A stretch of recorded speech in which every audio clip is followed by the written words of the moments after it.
슬기로운 라디오 생활 11시에 만나는 슬기로운 백과사전 준비됐습니다. 자, 매주 수요일엔 안전운전 백과사전을 펼쳐보겠습니다. 도로 위의 안전을 위해 지켜야 할 법률이 참 많습니다. 그래서인지 교통법률을 잘 몰라서 사고가 발생하는 경우도 많은데요. 특히 신호등처럼 정확한 교통 안내가 없는 곳에선 더 혼란스럽습니다. 그래서 오늘은 신호등 없는 교차로에서 발생한 교통사고 상황을 살펴보면서 교차로 통행 방법에 대해 정확하게 알아보죠. 자, 방송 들으시면서 교통 관련 법률에 대해 궁금한 점 있는 분들 단문 50원, 장문 100원의 유료 문자 샵 0945번으로 보내주시면 함께 이야기 나눠보겠습니다. 자, YTN 라디오 유튜브와 애플리케이션 댓글창도 활짝 열려 있습니다. 자, 그럼 오늘 함께 말씀 나눌 분 모셔보죠. 정경일 교통사고 전문 변호사와 함께 하겠습니다. 안녕하세요. 네, 안녕하세요. 네, 많이 추웠죠? 네. 아침에. 요즘 갑자기 추워져가지고 적응하기 힘든 것 같습니다. 예. 아무래도 교통사고도 날씨에 영향이 있습니까? 교통사고가 특별하게 영향은 없고요. 오히려 이제 유형은 있습니다. 이제 봄이나 여름 같은 경우에는 졸음운전이 많고, 이제 유형이. 겨울 같은 경우에는 빙판길, 블랙아이스 그렇죠. 사고 그런 식으로 유형이 많고, 뭐 이 건에 대해서 딱히 뭐 이번과 같은 날씨에 어떤 영향을 받는다라고 보기 힘들 것 같습니다. 좀 계절에 따라 유형이 달라진다. 네. 예. 자, 교차로 사고, 우리가 신호등 있는 교차로의 경우에는 신호등에 따라 진행하면 되는데, 이 신호등이 없는 그 교차로의 경우에는 서로 알고 있는 게 달라서 좀 사고가 발생한다고 하거든요. 맞습니다. 이게 어떻게 운전해야 되겠습니까? 네, 서로 어떻게 보면 알고 있는 게 똑같다면 사고가 안 나겠죠. 그렇죠. 그리고 또 조심만 해도 사고는 안 나겠죠. 그런데 그런 걸 떠나가지고 이제 보통 교차로 통행 방법이 도로교통법에 정해져 있습니다. 몇 점 몇 항 몇 점 몇 항이라고 정해져 있는데 그걸 쉽게 제가 이야기를 드린다면 일단 신호등 없는 교차로는 서행 운전해야 된다는 규정을 두고 있고요. 무조건 서행 운전 하셔야 됩니다. 그다음에 좌우가 보이지 않는다면 일시 정지까지 해야 됩니다. 여기까지 하셨는데 이제 이미 교차로에 먼저 진입한 차량이 있다면 그 차량이 진로를 양보해야 됩니다. 네, 그러시십니까? 네, 그러시는 것 같은데. 아니, 선 진입한 차량이 있다면. 당연하죠. 네, 먼저 진입한 차량에 양보를 하는 거고요. 그다음에 선 진입한 차량이 없다. 그런데 도로의 폭이 다르다. 대로소로 구분이 된다. 라고 한다면 대로에서 진행하는 차량에게 진로를 양보해야 됩니다. 쉽게 이해되시죠? 그렇죠. 순서대로 생각하시면 돼요. 그다음에 이제 선 진입한 차량도 없고 그다음에 대로소로 도로폭도 같다라고 하는데 교차로에 동시에 진입하는 차량이 있을 때 누가 양보해야 되느냐. 요것만 기억하시면 되는데 이때는 그래도 우측 차량이 우선권이 있습니다. 우측 차량이 진로를 양보해야 되기 때문에 요거 마지막 부분만 생각하시면 되고 처음에 일단 서행 운전하시고 좌우가 보이지 않으면 일시 정지하시고 선진입한 차량이 있으면 그 차량에 양보하고 선진입한 차량 없더라도 도로폭이 넓은 차량이 진행하려고 하면 그 차량에 양보하고 모든 조건이 다 동일하다. 그러면 우측 차량에게 양보하면 됩니다. 우측 차량에게 양보해라. 네. 이렇게 통행 방법과 순서 꼭 기억하시면 모든 사고 다 피할 수 있다라고 봅니다. 그렇습니다. 교통사고가 뭐 일어나지 않는 게 가장 최선이지만 발생했을 땐 사고 처리 등의 잘잘못을 따지잖아요. 그렇죠. 보통 가해자와 피해자를 나누게 되는데 나누는 절차가 늘 궁금했어요. 네, 맞습니다. 이제 보통 민사 형사로 갈려져 가지고 형사는 뭐 경찰관님이 다 나눠준다라고 생각하고 뭐 그게 그대로 뭐 민사소송에서도 결정적인 영향을 준다라고 생각하시는데 그렇진 않고요. 경찰관님이 나눠주는 것은 가피해자만 나누고 죄가 있냐 없냐 여기까지만 1차적으로 판단할 수 있습니다. 그 외에 구체적인 과실 비율에 대해서는 경찰관님 판단을 하시지도 않고 할 수도 없습니다. 그런 권한도 없고요. 그러면 이제 민사사건 통상적으로 사고 나면 보험사 부르면 보험사끼리 또 상대방 그 보험사와 이야기를 합니다. 몇 대 몇 하는데 보험사에서 가피해자와 1차적인 과실 비율을 판단한다라고 볼 수 있는데 보험사에서 통상적으로 가해 차량 보험사와 피해 차량 보험사가 같은 경우도 있고요. 또 가해자하고 피해자는 이 만나는 것이 교통사고로 한 번, 평생에 한 번이지 두 번 일어나는 경우 없어요. 하지만 그 보험사 직원들은 어제 본인들이 동정 있게 일을 하다 보니까 서로 만나고 업무 협조도 되니까 과실비율 판단할 때 무를 칼로 자르듯이 판단하지는 못합니다. 심리적으로. 딱 뭐 6대 4다 이렇게 못한다는 거죠? 6대 4라고 하는 것보다도 뭐 어떻게 명확한 거를 명확하게 이야기 못한다. 그러니까 불명확하게 6대 4라고 얘기하는 거겠죠. 그런 부분이 있기 때문에 결국은 과실비율 판단에서 객관적이고 공정한 판단을 받고자 한다면 소송 가서 판사님 판단 받으셔야 되고요. 예. 이제 소송이 여의치 않는 경우라면 이제 뭐 저 같은 경우만 하더라도 소송 많이 하고 상담하고 누구보다도 그래도 과실비율 많이 알고 있으니까 예. 뭐 가까운 교통사고 전문 변호사 통해가지고 요즘에는 무료 상담도 많이 하니까 예. 그렇게 해서 과실비율 판단받는 것이 바람직해 보입니다. 알겠습니다. 변호사님은 무료입니까? 아, 예, 저도, 예. 아나운서님, 최영진 아나운서님 무료로 해드리겠습니다. 교통사고 안 내야겠죠? 예, 자, 안 이렇게 내셔야죠. 예, 사고가 발생했을 때 운전자들 어떤 걸 좀 먼저 챙겨야겠습니까? 네, 먼저 사고 났을 때는 안전, 그래 사고 나고 난 뒤에도 안전을 챙기셔야 돼요. 예. 이 말은 보통 사고 나면 그 현장에서 CCTV를 따지고 있는데요. 진짜 위험한 행동이거든요. 예. 저는 그때 1차 사고보다 2차 사고 나서 사망하거나 부상하는 영상을 더 많이 봤어요. 요즘에는 블랙박스 영상이고 주변 CCTV도 있으니까 뒤에 오는 차량과 추돌 사고를 생각해서라도 가장 가까운 안전한 곳으로 차량을 예, 이동시켜가지고 뭐 보험사를 부르고 거기서 차라리 CCTV를 먼저 따지시고요. 그 다음에는 보통 사고 나고 난 뒤에는 이게 가피해자 부분에 대해서 명확하지 않으니까 상대방이 뭐 죄송합니다. 모든 건 다 인정해드리겠습니다라고 이야기하시는 경우도 있어요. 그럴 때 안심하고 아무 조치도 안 놓고 갔다가는 결국은 그 사람이 인정해도 그 사람이 가입한 보험회사 인정 안 하면 과실비율 다시 판단해야 되고요. 아, 그렇군요. 예, 또 그 가족들이 뭐 보고 뭐 피해자니 가해자니라고 이야기해가지고 또 말을 바꾸는 경우도 있어요.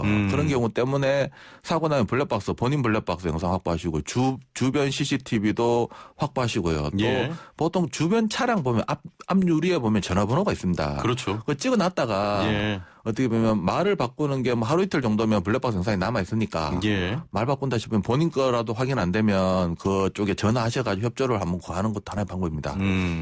일단은 가장 중요한 건 2차 사고를 막기 위해서 안전한 곳으로 대피하는 게 제일 중요해 보이고요. 그거 하시고 뭐 이야기하셔야죠. 안전. 블랙박스도 좀 필요해 보이고요. 네, 맞습니다. 특히 사고가 난 다음에 네. 그 운전자분들 나오셔서 이렇게 좀 옆으로 통행하라고 손짓하는 경우가 많은데 어쩔 땐 굉장히 위험해 보여요.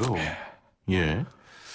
자, 그럼 교차로에서 사고가 나면 가해자와 피해자는 어떻게 나누고 또 과실 비율은 어떻게 되는 건지 궁금한데 어떻게 됩니까? 네, 방금 이야기 드린 것처럼 교차로 통행 방법 순서에 따라서 가피해자가 먼저 정해진다고 보시면 되고요. 예. 이와 같이 가피해자가 정해졌다면 특별한 사정이 없다면 거기에서 과실 비율이 10% 20% 정도 조정이 되지 가피해자가 바뀌지는 않습니다. 예. 다만 피해자가 자신이 우선권이 있다고 막무가내로 진행하다가 사고를 발생시켰다라고 한다면 가피해자가 바뀌고요. 예. 이런 부분 구체적인 유형은 사실 블랙박스 영상을 보고 판단해야 되지만 없다면 일반론으로 접근할 수밖에 없습니다. 예. 손해보험협회의 과실도표에도 한 700페이지 정도 과실 비율에 대해서 책자로 만들어져 있는데 그거를 기준으로 한번 이야기 드린다면 먼저 교차로 사고에서 쉽게 생각할 수 있는 건 5가지 유형을 생각할 수 있습니다. 천차만별이지만 엄청 많겠지만 직진 대 직진, 교차로, 그러니까 차로가 교차하는 곳이기 때문에 직진하다가 발생된 사고. 이와 같은 사고에서는 먼저 대로소로 부분도 따지겠지만 대로소로를 따져서 과실비율 판단할 땐 기본적으로 소로 차량 과실이 70%고요. 예, 대로 차량이 우선권이 30%입니다. 예. 여기에서 이제 충격 부위가 뒷부분을 충격당했다라면 본인이 조금이라도 더 먼저 진입한 것이기 때문에 10% 정도 과실에 대해서 유리하게 평가받고 오히려 상대 차량의 뒷부분을 충격했다라고 한다면 10% 정도 늘어나신다라고 생각하시면 됩니다. 도로폭이 같다면 기본적으로 5대 5에서 우측 차량 우선이기 때문에 우측 차량이 40%, 좌측에 있는 차량이 60% 정도로 보입니다. 이게 직진 차량이고 그다음에 직진 대 좌회전. 또 직진 대 좌회전 같은 경우 수를 나눠본다면 맞은편에서 좌회전하는 경우 있고 좌측에서 좌회전하는 경우 있고 우측에서 좌회전하는 경우 있습니다. 좀 그려지십니까? 아, 머리에 그리고 있습니다. 예, 그리셔야 돼요. 이게 영상으로 하면 참 좋을 것 같은데 그렇죠. 그렇게 한다면 맞은편에서 좌회전하는 차량과 직진 차량 같은 경우에 기본적으로 직진 차량이 우선권이 있기 때문에 과실 30% 정도 좌측에서 좌회전하는 경우에도 마찬가지예요. 하지만 우측에서 좌회전하는 경우에는 마지막에 판단하는 그 우측 차량 우선 때문에 조금은 더 좌회전 차량에게 유리합니다. 그래서 70%가 아닌 60% 정도 과실이 주어지고요. 아, 그렇군요. 네. 그 다음으로 볼 수 있는 것이 직진 대 우회전 사고. 직진하는 차량하고 우회전하는 차량하고 교차로에서 사고 나는 경우는 우회전하는 차량이 우측에 있을 경우밖에 없을 거예요. 우측에서 우회전하는 차량하고 직진하는 차량하고 결국 사고가 발생되는데 이때는 기본 과실 7대 3이 아니라 여기서 우측에 있는 차량이 직진했을 때는 어떻게 보면 피해자가 되는 입장인데 우회전하는 바람에 발생된 사고이기 때문에 가해자는 가해자만 가지만 가장 억울한 가해자로 봐서 오히려 직진 차량 과실이 40%, 우회전하는 차량 과실은 60% 정도로 보입니다. 그다음에 이제는 좌회전 대 좌회전 하다가도 사고도 많이 발생됩니다. 이게 엇갈리다 보니까 이런 경우에 기본적으로 5대 5고 이제 우측에 있는 차량이 한 10% 정도 유리하다 보시면 되고 마지막으로 이제 우회전하다가 사고 발생되는 경우는 없어요. 우회전하고 우회전은 사고 안 할 수가 없죠. 엇박자가 아니니까. 그런 경우는 우회전하다 나는 사고는 동시 우회전. 1차로에서도 우회전하고 2차로에서 우회전하다. 이렇게 해서 사고 날 때는 통상적으로 작게 도는 차량이 피해 차량이고 크게 도는 차량 그러니까 바깥에 있는 차량이 가해 차량이 됩니다. 그렇게 보시면 되고 좌회전 대 좌회전, 동시 좌회전 같은 경우에도 마찬가지로 작게 좌회전하는 차량이 피해자 그리고 크게 좌회전하는 차량이 가해 차량으로 보시면 됩니다. 이런 걸 기본으로 보시고 또 교차로에서 신호등은 없지만 전멸 신호가 있는 경우가 있습니다.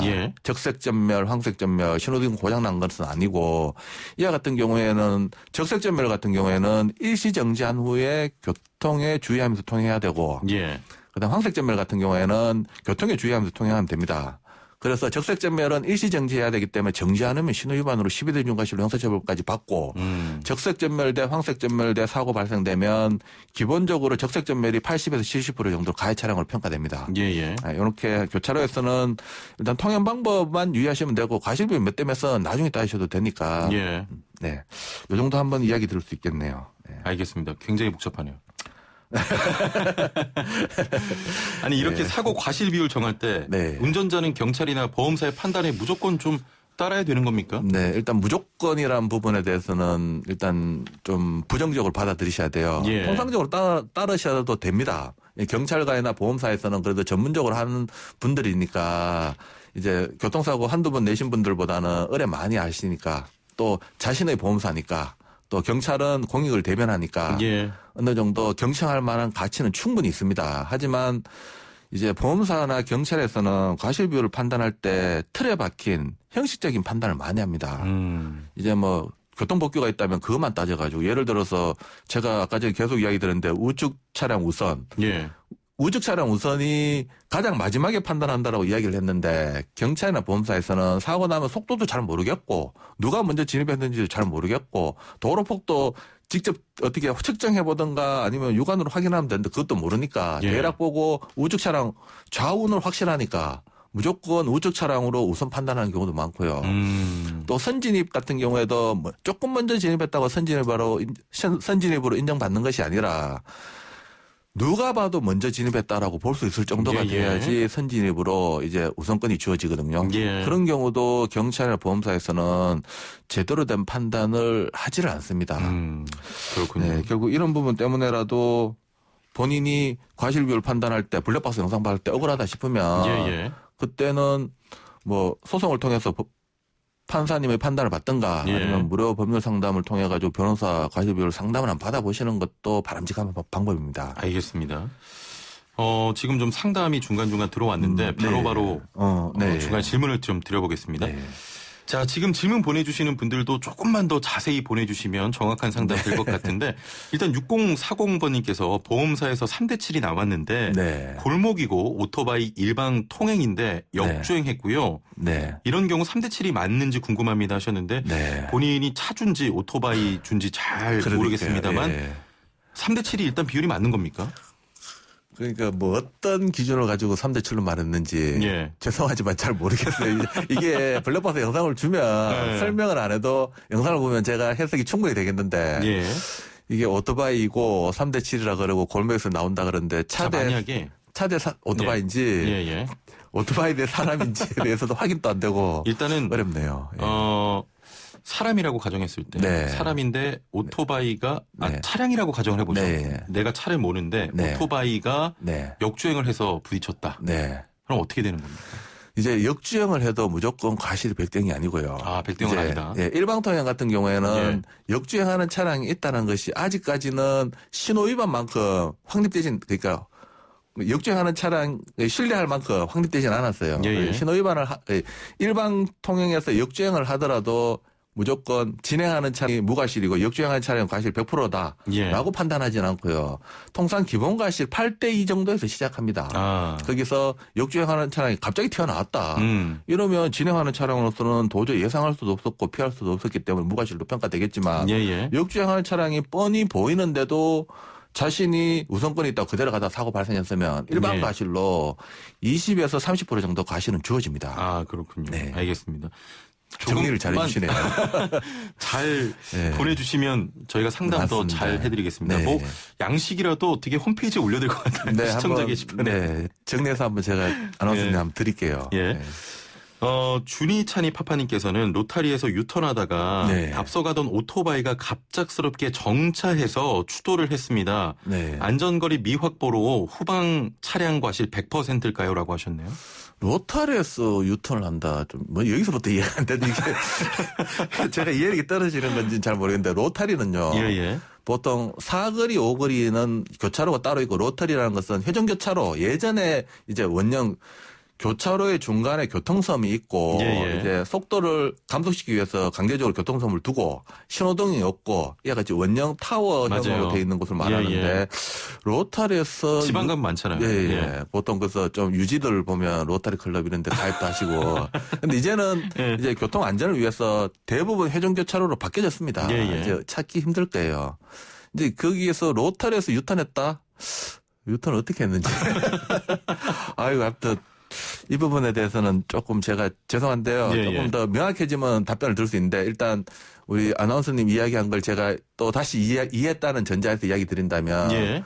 로터에서 유턴은 원칙적으로 금지됩니다. 그리고 신호가 있다면 신호에 따라서 유턴한다면 모르겠는데 신호가 없다면 상시 유턴이 있다면 거기에 따라서 유턴하면 되지만 예. 상시 유턴 같은 경우에도 유턴하다가 사고 발생시키면 원칙적으로 가해 차량이 되고 기본 과실은 80% 정도 주어집니다. 아, 그렇군요. 예, 그런데 로터리에서 유턴을 했다라고 한다면 유턴한 차량이 기본적으로 가해 차량이 될 것이고 거기서 발생된 사고에 대해서는 이제 다른 차량이 신호 법규 위반한 게 없다면 피해 차량으로 될 것이고 8대2에서 기본적으로 과실 비율이 수정될 것으로 보입니다. 예. 알겠습니다. 자, 거듭 말씀드립니다만 조금만 더 자세히 보내주시면. 네. 아니면 아나운서님이 상담이 자세히 가능할 것 된 걸 좀 선별 한번 해주시면. 알겠습니다. 감사합니다. 예. 제 잘못이군요. 아닙니다. 네. 자, 과실 비율에 대해서 서로 피해자라면서 인정을 못할 경우도 네. 많은데 이럴 땐 좀 어떻게 해야겠습니까? 예, 결국 과실 비율에 대해서 인정을 못하는 경우 보통 운전자가 인정을 못하는 경우도 있고 아니면 보험사, 상대 보험사가 인정을 못하는 경우도 있는데요. 예. 결국 인정을 못한다면 그 보험사 간에 그게 손해보험협회에서 만들어진 과실비율 분쟁심의위원회라는 것이 있습니다. 예. 여기에서 1차적으로 과실비율을 판단해 주는데요. 그런데 본인이 억울하다, 100대 0으로 판단받고자 한다면 분심이 거치기보다는 곧바로 소송하는 걸 추천드립니다. 예. 분심이 같은 경우에는 절차는 간이하고 비용도 발생하는 것도 없고 시간도 빨리 끝나는 용이함은 있지만 보험사에서 만들어진 기구다 보니까 뭐 과실 비율을 100대 0으로 이렇게 하는 것에 대해서 많은 부담을 가지는지 100대 0 판단이 잘 안 나와요. 이제 적절하게 판단받고자 한다면 분심이 판단 받으시면 되고요. 본인이 자차 보험 처리하시고 그 보험사에 분심이 판단 거치게 해달라 하든가 아니면 소송 바로 보내달라라도 하든가 해서 그 결정되지 않는 과실 비율 판단 받으셔야 될 것으로 보입니다. 예, 알겠습니다. 잠시 속보가 들어와서요. 지금 미국 대선이 현재 진행 중입니다. 선거인단 확보 현황 전해드리면 트럼프가 51명, 바이든이 80명이고요. 참고로 선거 확정이라고 할 수 있는 매직 넘버는 270명입니다. 자세한 내용은 이어지는 뉴스에서 전해드리고요. 벌써 끝날 시간이 됐네요. 아, 그래요? 예. 네. 다음 주에 또 다시 모시겠습니다. 네. 오늘 말씀 감사합니다. 네, 감사합니다. 지금까지 정경일 교통사고 전문 변호사와 함께했습니다.